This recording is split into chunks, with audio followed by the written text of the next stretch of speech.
Hello दोस्तों, नमस्ते। हमारे यूट्यूब चैनल में आप सभी का स्वागत है। दोस्तों, मैं एक प्यारा सा सोहर गीत सुनाने जा रही हूँ। कैसा लगे कमेंट में ज़रूर बताइएगा और हमारी वीडियो को लाइक शेयर सब्सक्राइब करिए, सपोर्ट करिए, आगे बढ़ाइए हमें भी।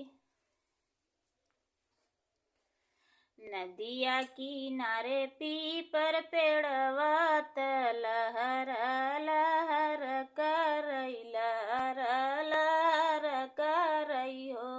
बहिनी तेई तरह बैठे श्री कृष्ण तबसी या बजावे तबसिया बजावाई हो।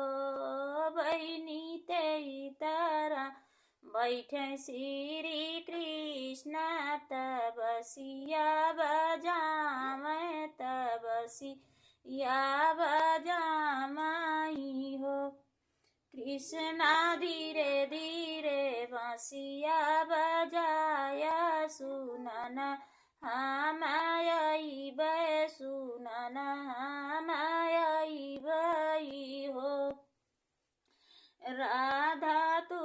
राधा सासू के हायु तू पतोहिया नद के भौजैया नद के भौजैया राधा हरि जी के प्राण यदमवा सुनना कैसे आईबू सुनना कैसे आईबू राधा हरि जी के प्राण यदमवा सुनना कैसे आईबू सुनना कैसे आईबू हो।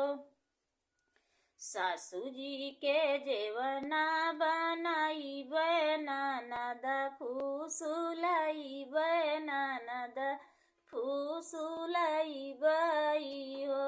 कृष्ण हरि जी के से जिया सजई सुनना हम आई सुनना हम आई बई हो। कृष्ण हरि जी के से जिया सजई सुनना हम आई सुनना हम आई बई हो। कृष्णा धीरे धीरे बांसी या बजाया सुनना हम आई सुनना हम आई बई हो। दोस्तों, अच्छा लगे तो लाइक शेयर सब्सक्राइब जरूर करिएगा।